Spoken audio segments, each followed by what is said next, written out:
News नशा, आदत हर खबर की। दोस्तों नमस्कार, मैं हूं विनीता यादव। उत्तर प्रदेश में कांग्रेस और सपा का गठबंधन हो गया। इस गठबंधन के होने से बीजेपी के लिए क्या मुश्किलें सामने आ जाएंगी और किस तरह से अब 24 के इस चुनावी समीकरण में एक बड़ी सेंध लग जाएगी, ये समझने की जरूरत है। क्या इन दोनों के साथ में आने से बीजेपी को बड़ा नुकसान होगा, और अगर ये नुकसान होगा तो कहां कहां उत्तर प्रदेश में कैसे होगा? 80 सीटों में से कितनी सीटें समाजवादी पार्टी अपने खाते में ले जाएगी और कांग्रेस भी कुछ यहां पर कर पाएगी कि नहीं? इसको जब तक आप पूरे समीकरण को नहीं समझेंगे, यहाँ के जातीय समीकरण को, तब तक आपको ये क्लैरिटी नहीं होगी। हालांकि इस वक्त में हिंदू वर्सेस मुस्लिम जो है वो जरूर हो गया है उत्तर प्रदेश में, क्योंकि एक तरफ बीजेपी हो गई है पूरी तरह से और दूसरी तरफ अब समाजवादी पार्टी और कांग्रेस हो गई है। अब तक जो समाजवादी पार्टी और कांग्रेस में अल्पसंख्यक वोट के बंटने का डर लग रहा था, अब वो वोट बंटने का डर नहीं रहा। अब वो एक तरफ पूरी तरह से कंसोलिडेट हो गया है। अब एक तरफ जाने की वजह से बाकी की सारा वोट जो है हिंदू वोट, वो एक तरफ क्या जाएगा? क्या कांग्रेस और सपा मिलकर के अपने बाकी दलों के साथ गठबंधन में यहाँ पर क्या बाकी जातियों में कितना सेंधला लगा पाएंगी, अपर कास्ट का कितना वोट तोड़ पाएंगी? ये सारे समीकरण यहाँ समझने की जरूरत है। और अगर वो ऐसा कर पाती है तो क्या वाकई में बीजेपी का पिछली बार का 62 का आंकड़ा और बाकी दलों के साथ मिलकर 68 का आंकड़ा जो था, अब की बार वो 70 पार कर पाएगा या फिर 50 से भी नीचे रह जाएगा? इसको समझने की जरूरत है, क्योंकि इंडिया गठबंधन इस बार पूरी कोशिश करेगा कि बीजेपी किसी भी तरह से उत्तर प्रदेश में 50 का आंकड़ा तो कतई पार ना कर पाए। तो क्या बाकी की 30 सीटें ले जाने की तैयारी कर रही है गठबंधन यहां पर? इसको देखने की जरूरत है। 50 का आंकड़ा अगर ये पार नहीं कर पाती है यहां पर बीजेपी, तो ये उनके लिए बड़ा डेंट हो जाएगा। लोकसभा चुनाव में आप जानते हैं कि उत्तर प्रदेश सबसे ज्यादा लोकसभा सीटें अपने साथ सम्मिलित किए हुए 80 सीटों का यहां पर आंकड़ा रखा हुआ है। 80 सीटें, जहां पर बीजेपी इस वक्त 370 और 400 पार की बात कर रही है, उसमें अगर ये 80 सीटों का आंकड़ा आता है तो कितना गणित एकदम से बूम पर जाता है। और उत्तर प्रदेश को इसीलिए टारगेट पे रखे हुए हैं, राम मंदिर को भी यहीं पर इसीलिए लेकर के आए हैं, ताकि यहां से उठने वाली गूंज जितनी बाहर जाए उतनी वहां पर कितना असर करे, ये इनको देखना है बीजेपी को। हालांकि राम मंदिर का असर बीजेपी के फायदे में नहीं जा रहा है, ये आपको बता दिया जाए, क्योंकि राम मंदिर का जो बज़ क्रिएट करने की पूरी कोशिश की गई है वो लोगों तक उस तरह से नहीं पहुंची है और ना ही पहुंच रही है। तो जो बीजेपी का ये जो पूरा फंडा था, ये जो फॉर्मूला था राम मंदिर के द्वारा अपने सीटों के गणित को बढ़ाने का, वो तो हो रहा है यहाँ पर फ्लॉप। लेकिन उसके बदले में अब उन्होंने जो गणित बनाने की कोशिश की, उन्होंने गठबंधन के नेताओं को तोड़ के अपने पास लाने की कोशिश की। ठीक है, जिस तरह से जयंत चौधरी को वो लेकर के अपने पास जा रहे हैं और बाकी नेताओं के पास भी सेंध लगा रहे हैं। इससे पहले ओम प्रकाश राजभर को ले जा चुके हैं। इस तरह से और भी कई चीजें करने की कोशिश वो कर रहे हैं। लेकिन यहाँ पर सबसे बड़ी नजर इस बात पर थी कि राहुल गांधी और अखिलेश यादव के बीच में सीटों के समीकरण को लेकर के कैसे बात होगी। दोनों के बीच में जो सबसे बड़ी परेशानी बन रही थी वो थी सीटों के समीकरण पे नंबर पर नहीं, बल्कि कुछ खास सीटें जो कि सपा के लिए मजबूत है। कांग्रेस वहां से लड़ना चाह रही थी चुनाव, जिसके चलते कांग्रेस को उसका फायदा हो जाता और सपा को इसका नुकसान होता। सपा ने बहुत सीधे सीधे शब्दों में बता दिया मध्य प्रदेश के चुनाव के बाद, जहां पर समाजवादी पार्टी कांग्रेस से सीटें मांग रही थी, उसका बदला उन्होंने अब आप जाकर के ले लिया है कि अब आप मेरे गढ़ में हैं और मेरे ही तरीके चलेंगे और मेरी मर्जी के बगैर नहीं चलेंगे। ऐसा करके ये बात उन्होंने साफ कर दिया। कुल मिला के अखिलेश यादव ने एक अच्छा फॉर्मूला अप्लाई करते हुए कांग्रेस से बात पूरी बना ली और आज ये तय हो गया कि ठीक है जी, ये दोनों गठबंधन कर रहे हैं। अब गठबंधन के बाद क्या असर पड़ने वाला है, इस पर आप ध्यान दीजिए। अब मैं आपको ये आंकड़ा बता रही हूं किस तरह से यहाँ पे जातीय समीकरण पर कौन किस तरफ जाता है और किस तरफ लाने की उनकी कोशिश की जाएगी। तो कुल मिलाकर यहाँ पर फॉर्मूला क्या है? सरकार बनाने के लिए 60% जनरल, गैर यादव, गैर जाटव, ओबीसी के वोट में से 32% वोट प्राप्त करना होगा। और अब समझिए समाजवादी पार्टी के वोटर का समीकरण क्या है, कितना परसेंट कौन सी कास्ट का वोट यहां पर आता है। मुस्लिम और यादव परंपरागत वोटर हैं। एक ट्रेंड के मुताबिक 80% यादव वोट सपा को जाते हैं, जबकि 50% मुस्लिम वोटर सपा के साथ हैं। इसके अलावा राजपूत, ब्राह्मण, कुर्मी और अन्य पिछड़ी जातियों पारसी, धानुक, गोड़, कोरी आदि अलग अलग दलों में बंटती रही हैं। और इन्हीं सभी पर समाजवादी पार्टी की पकड़ है। समाजवादी पार्टी का फ्लोटिंग वोटर क्या कहता है? मुस्लिम वोट सपा और बसपा में बंटता रहता है। मुस्लिम उसी दल को वोट देता है जो बीजेपी को हराने की स्थिति में होता है। यादव वोट ना के बराबर स्विंग होता है, पर लोकसभा चुनाव में 54% यादव बीजेपी के साथ गए थे। फॉर्मूला क्या कहता है? दोबारा सत्ता में आने के लिए 65% यादव मुस्लिम वोट, 14% ब्राह्मण, 30% गैर यादव ओबीसी वोट प्राप्त करना होगा। यादव मुस्लिम और गैर यादव ओबीसी के फॉर्मूले पर कैंडिडेट उतारने का इरादा होना होगा। इसके अलावा जनरल जातियों के वोट खींचने की कोशिश करनी होगी।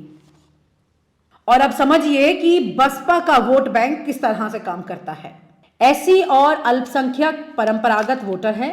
जाटव एससी का एक तरफा वोट बसपा को जाता है, साथ ही 4% गैर जाटव दलित का भी वोट मिलता है। अति पिछड़े वोटर में अच्छी पकड़ है। इसके अलावा 40% मुस्लिम वोट पर पकड़ है। फ्लोटिंग में पिछली बार 2007 के चुनाव में मायावती दलित और मुस्लिम वोटर के कॉम्बिनेशन से सत्ता पा चुकी हैं, पर 2012 में यह समीकरण फेल हो गया था।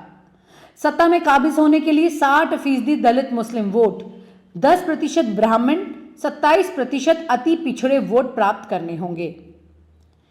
45% सीटों पर दलित और मुस्लिम कैंडिडेट्स उतारे गए और 66 सीटों पर ब्राह्मण कैंडिडेट्स उतारे गए। और अब बसपा के बाद कांग्रेस के समीकरण को समझिए, क्योंकि कांग्रेस और समाजवादी पार्टी का ये जॉइंट समीकरण हो जाएगा और किस तरह से काम करेगा। यूपी में कांग्रेस जनाधार खो चुकी है, 27 साल से सत्ता से दूर है।